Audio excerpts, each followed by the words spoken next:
નમસ્કાર મિત્રો, વાસ્તુશાસ્ત્રના આ 20 નિયમો તમારા ઘરને ખુશીઓથી ભરી દેશે.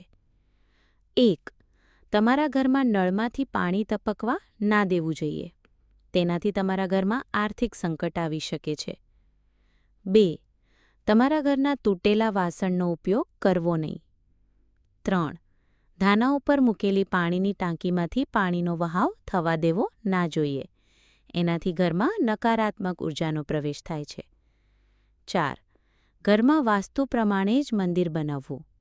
ભગવાન અથવા માતાજીનો એક કરતાં વધારે ફોટો અથવા મૂર્તિ ના રાખવી જોઈએ. 5. તિજોરીમાં હળદરની ગાંઠ અને ચોખાને પીળા કરીને પીળા વસ્ત્રમાં બાંધીને મૂકો. એનાથી ધન સમૃદ્ધિમાં વધારો થાય છે. 6. રોજ ઘરમાં સવારે સાંજે કપૂર અવશ્ય સળગાવવું જોઈએ. એ ઘરમાં સકારાત્મક ઉર્જાનો પ્રવેશ થાય છે. 7.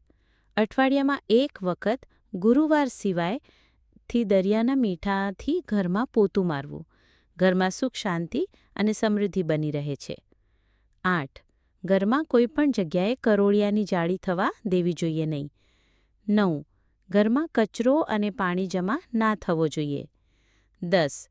ઘરના ધાબા ઉપર વાંસ અને તૂટેલા પલંગ ના રાખવા જોઈએ. 11.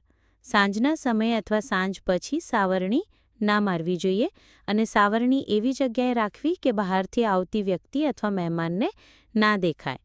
પલંગની નીચે કદી પણ રાખવી નહીં. 12. ઘરનું ઈશાન ખૂણો અને ઉત્તર દિશાને હંમેશા સાફ અને ખાલી રાખવો. 13. બાથરૂમ હંમેશા ભીનો ન રહેવો જોઈએ. તેનાથી ઘરમાં નકારાત્મક ઉર્જાનો પ્રવેશ થાય છે. 14. દક્ષિણ અને પશ્ચિમ દિશાને ખાલી ના રાખવી જોઈએ. 15. ઘરની દિવાલ પડદા અને ચાદરને ના રાખવી જોઈએ. 16. ઘરમાં પગથિયાને પૂર્વથી પશ્ચિમ અને ઉત્તરથી દક્ષિણમાં બનાવવા જોઈએ. 17. ઘરની દિવાલો અને છત ઉપર તિરાડો ના પડવા દેવી જોઈએ. ઘરમાં તિરાડો હોવી અશુભ ગણવામાં આવે છે. હોય તો ભરાવી દેવી.